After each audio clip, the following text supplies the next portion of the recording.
Hello everyone, welcome to live session with Sirus Migration and Immigration and Education, where we bring the live information to your door through Facebook, YouTube, and all our social media platforms.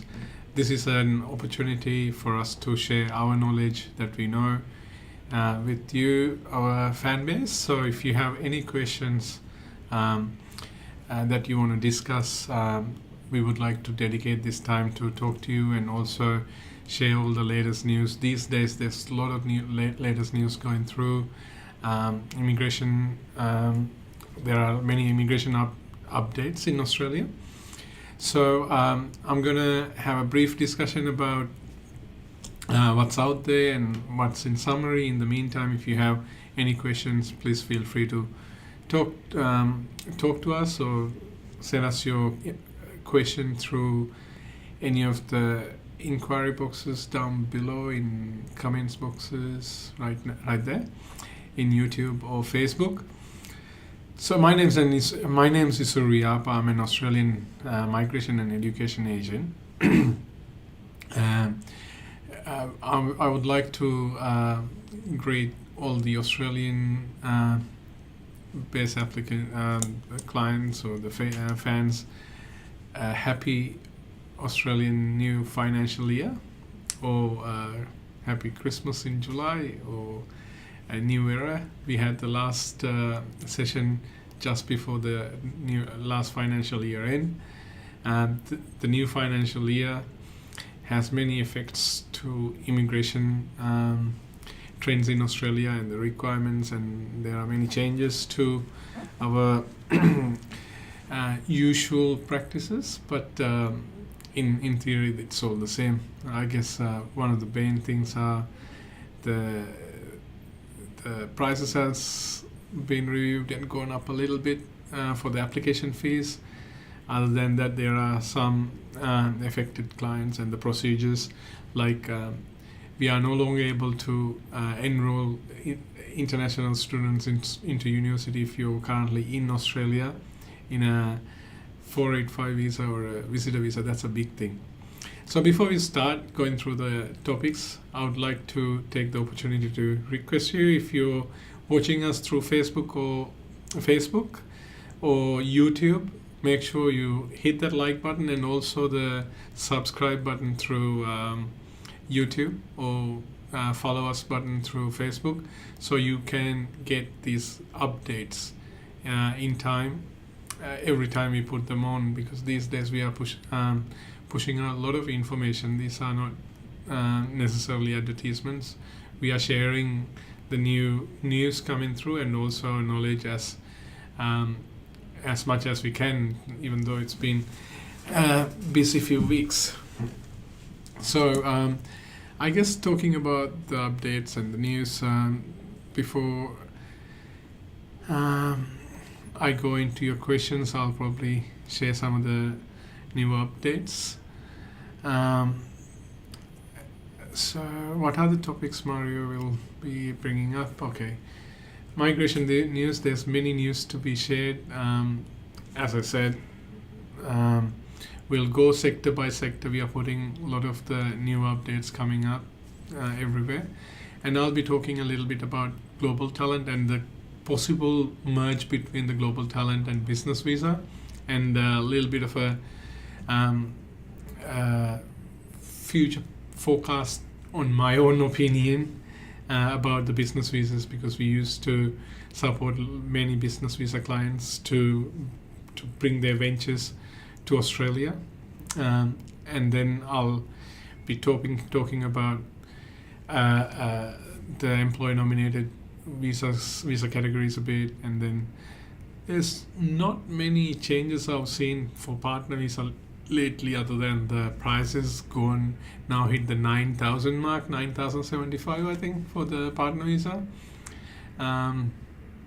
That's the application fee, and the parent visa, and question and answer. So if you have any question, don't wait for the last minute. Put your question down in the comment section, and I'll get to it as soon as we get through the topics. So I'll go to the global talent information straight away. So global talent at the moment, there's not much of a change, but I should mention the fair work income threshold has gone up in Australia to 175,000. So how does it work how does it affect GTI? So global talent independent, there are no set mandatory, I can't say no mandatory requirements, but there are no set of information or eligibilities required, such as there's no age limit, there's no English requirement, there's no skill assessment required. But what they're looking at in this global talent sector is the DHA is looking for people who's got global exposure, global talents in the industries that are prescribed to my, I think, right? No, left. Yeah, to my left. It looks different to me. So if you're working in any of these sectors, there are many subsectors. If you go to our website and hit to the global talent sector, you can see a further breakdown on this and the subsectors. So if you're working in any of these subsectors, regardless of your age, if you think you have work, international exposure, and you're working in the managerial or higher levels, in the directorial levels, and if you have global exposure, awards, global awards, if you've been into global seminars and attended or presented in these major seminars and been recognized by peak bodies, you might be eligible for this visa process. You come to Australia as a permanent resident. But one of the benchmarks that they also decide is, if you're in that level of exposure or experience, is your current earnings has to be reaching at least Australian minimum fair work high income threshold. So this is not a must, but it's a good indication that you're in a substantial position in wherever the country you're coming from. So it used to be 167,500 earlier, and now it's $175,000 per annum. I've done many videos about how the Global Talent Independent works. It's a beautiful visa. It gets people permanent residency straight away, and for you to be eligible, you need to apply through an expression of interest pathway. It can take up to 6 to 12 months, depending on your sector and the priority of your sector. I have taken invitations within a couple of days or weeks for people especially working in health sector. I have also noticed people working in finance sector also get faster invitations. Health sector has been amazing, and it's been quite fast. So if you get the invitation, once you get the invitation, you can apply for yourself and your family. For you to apply, you need to have a nomination from either a peak body in Australia or an Australian citizen or a permanent resident who's also similarly qualified and experienced to give you an nomination. So you need to have someone who equally or higher qualified than you to nominate you. So once you go through the nomination process, you can then apply for permanent residency for yourself and your family, and you come to Australia as a permanent resident, and then you can start building or improving your sector. You could be coming from many different subpaths to these sectors. So talking about GTI, we also expect towards the end of the year this visa category can be expanded further by merging business visa into it. There are no legal instructions to it, but I'm going by the ministerial discussions and the departmental forecasts on the sector. The business investment visa has been on hold since November 2022. So it's a long wait. What we are expecting through this is they might have an opportunity of window for people to come under this, and my expectation is would be this new sector would open up pathways to more substantial business people, like what it used to be under 132, or innovative people who's willing to come through this. So there'll be an exciting time coming for global talent if that's the case. So I'm looking forward to share as much information as they come through, and I'm expecting to be actually in the process of producing a new video altogether, giving all the new updates, and stay tuned to learn more about this visa category coming up soon. Having said that, we had a happy week this week. We had many. This is only a few of them, Mario. We had many good visa grants for Global Talent Independent. I had many happy clients, and I'm so proud to have Pampers receiving this week too. And I just had some chocolates just before I came through. With Global Talent, we were quite successful with getting some visa grants this week, and for over 10-12 people from around the world. I guess there were some delays for some of the clients getting the visa through, as I guess last financial year would have been, the quota would have been held up. This is only my speculation. So now it's all gone through, and so we started getting these visa grants. So I'll quickly, before so congratulations to all my clients who received these visas, and I wish all the best for all the clients who are expecting to get there as well. If you think you're a global talent, global star, and if you'd like to migrate to Australia, please be in touch, and I would love to help you and share my knowledge with this application process. Before I head to another topic, I'd like to address some of these questions on the comment section in Facebook right now. Sharif, if an application is refused, what's the next step? So application, depending on the application, Sharif, it can be an onshore application, offshore application. Majority of the offshore applications do not have review rights.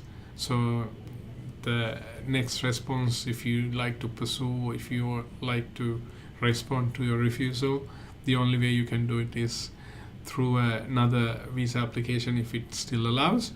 But if you're unsure, if you have the appeal rights, it'll be in your refusal notice, and there'll be a strict time limit. Mostly it's 21 days, and different visa categories could have different dates. So within that specific time limit, you have to apply for AAT. So the next step is either going through AAT, or if you have a reasonable reason where you think the decision can be challenged, then you should apply for another visa. So depending on individual circumstances, this can be vary, and the way it applies to different people would be vary as well. Unfortunate plus part is I've seen applicants being in the visa process for years, couple of years or 2-3 years, and then because they're offshore, they get the visa refused.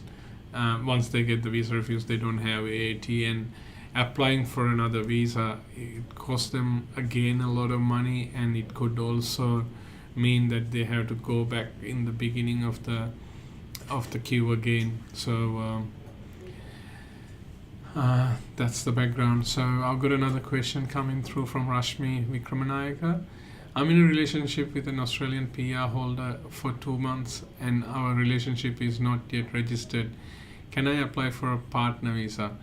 So Rashmi, if you're applying for a partner visa, you need to at least you need to have that 1 year relationship evidence, or alternatively you can register your relationship, civil relationship, or you can get married, or you have to hit one of those unforeseen circumstances that you can debate on that might cause your relationship that I'm not in a the time limits are limited. So your best bet is to register your relationship if you're serious about it and if you're planning to apply for a partner visa. Malinga Lakruan, is there a visa risk in applying for level 1 college or institute in Australia from Sri Lanka, or best to select a university? Look, level 1 institutes are very few at the moment in Australia. So if you're getting an offer from a level 1 institute or college, I can't see why you shouldn't be applying. Depending on what you're going to be studying. In my opinion, if you're going to study accounts and the college is only offering a diploma, I wouldn't recommend you to go into the level 1 college rather than going to a university to complete your accounts degree. But if you're applying to become a motor mechanic, of course you're not going to be able to go to a university, and it is also shifting your intentions to suit the visa category. So in that case, I guess select your level 1 institute rather than going into a university to change your intentions. Level 1 is considered as level 1, so your requirements are going to be under level 1 and you're going to be assessing under level 1. So I can't see anything wrong by doing it either. Vasundhara Ekanayak is asking, what are the qualifications for applying for sports and talent visa in Australia? Vasundhara, sports, if you're looking at the 407, there are a few different categories. Like if you're coming as for a game, then the category is different. But if you're looking at applying through GTI under distinguished talent, again it's different. So if you're coming to Australia under GTI category, then you need to have at least Olympic level experience, in my opinion, or unique talents and awards under you to be qualified. So I guess it answered my question. Answered your question. Then let's move on to the employment. The next topic, the employment visa.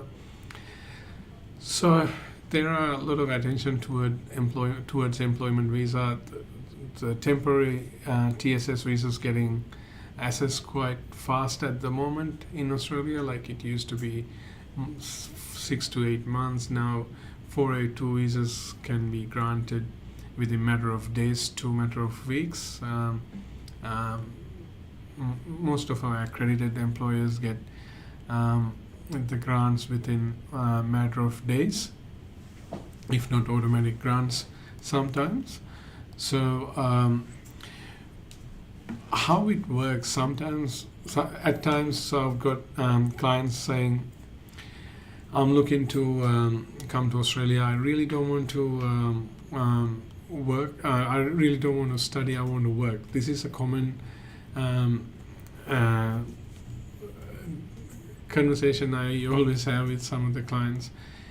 But for you to be able to come to Australia to a work visa, you need to have an occupation, specific occupation. So there are occupations in short-term skill occupation list depending on the demand for your occupation. So it could be, your occupation could be in short-term skill occupation list, or medium to long-term skill occupation list, or the regional occupation list. So depending on the occupation, there are set requirements. If you're looking into my 482 visa, you need to have the relevant academic qualification and also 2 years work experience right at this moment. There are discussions that it's going to come down to 1 year experience requirement towards the end of this year, but right now you need to have the academic qualifications plus 2 years work experience. But the good thing about the 482 visa, this qualification doesn't have to be after completion of your course. It could be during or before work experience as well. When I refer to academic qualifications and experience, I'll give you a few examples. So if you're a chef, you're required to have So if you're a chef, you're required to have Australian AQF level 5 experience, 5 academic qualification or similar, and at least 2 years work experience. This can be, if you are an accountant, then you need to have a bachelor's degree and 2 years of work experience. The same goes to an IT person, 2 years of work experience and a bachelor's degree in accounting. Whereas if you're going through for 186 direct entry visa, so 482 is only a temporary visa. It can be granted for 2 years, 3 years or 4 years depending on which category of occupation list you are in. So if you go into to 482, one of your permanent residence pathway could be through employer nomination again, which you can go through 186 TRT. What's the benefit of doing that? For certain countries, applicants do not have to go through the skill assessment process, and they can apply after completing 2 years of 482 straight into permanent residency, and the English requirement is the same. But if you have the academic qualification plus 3 years work experience and at least compete in English, depending on the occupation again, for certain occupations, I'll come back to it, to get the skills assessment, you're going to be needing higher English. So academic qualifications, 3 years work experience, and the relevant level of English. In general, it's competent English, which is IELTS 6 or PTE 50. You can apply for 186 direct entry if your employer is willing to do so. So good thing about this visa, you don't necessarily need to go through a skills assessment. You don't need to go through a point test, and you don't have a expression of interest and invitation waiting period. Again, for you to be able to apply to any of the work visas, you need to have an employer who's willing to sponsor you. It's not a matter of issuing a letter. There's a big process. There's a certain process that you have to go through, and there are steps to take, and there'll be areas where you will have to get an employment, and once you come here, there are obligations that you have to fulfill, and you can only work with the employer for a certain amount of time who sponsored you as well. So it's not complicated, but it is. You need to understand which category you apply for and what is your pathway. So this is a good guideline that we used to use in our seminars and when we talk to potential clients, or when we conduct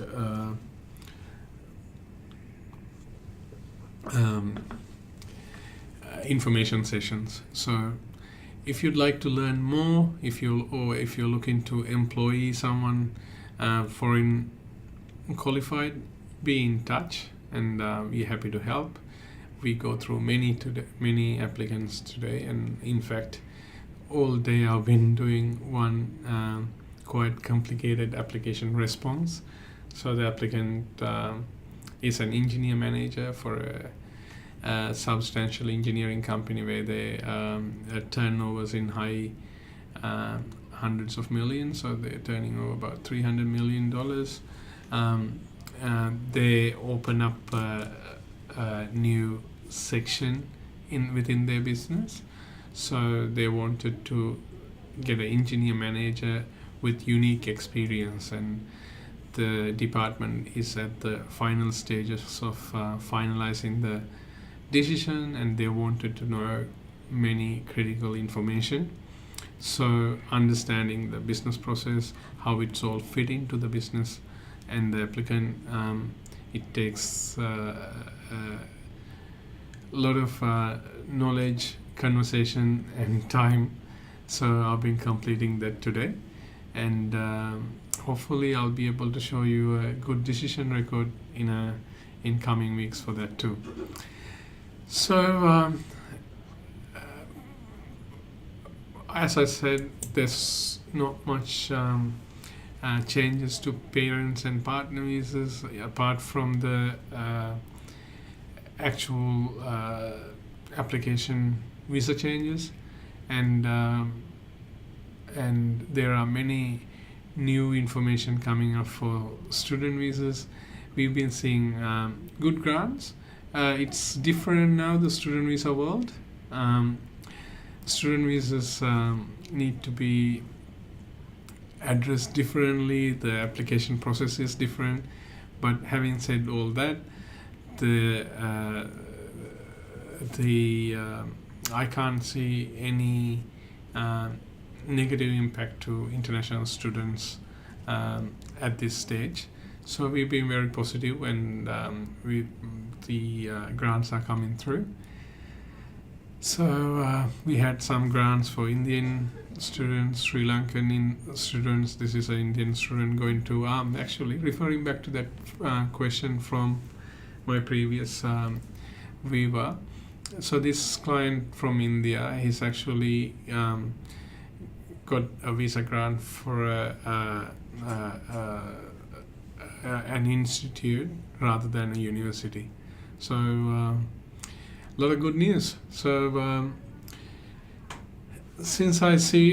until I see you next time, I'm going to wrap up the session for this fortnight. And I would also like to remind you, in coming Wednesday, we're going to have a live session at Kokogaba. That's in Logan Road, Wollongabba in Brisbane. So if you have any question or if you want to clarify any migration issues, or if you wanted to discuss any latest information, this is a free event that we again organize for people who wanted to discuss their personal migration matters. There's no cost. I'm going to be there myself, and there's going to be other migration agents and education agents with me. And it's a lovely location. You can have a good relaxed time there at the Kokogaba. So I invite you all to be at Kokogaba between 1 p.m. and 4:30 p.m. or if you want to stay back and have a meal afterward, you're more than welcome. But if you have any migration related questions, I invite you to be there. and bring all your migration issues. And if you want to discuss further, make sure relevant documentation's being carried with you as well, so we can go deep into your matter. And until I see you next time, have a great time, and God bless you all, and look forward to meet you in 2 weeks. See you.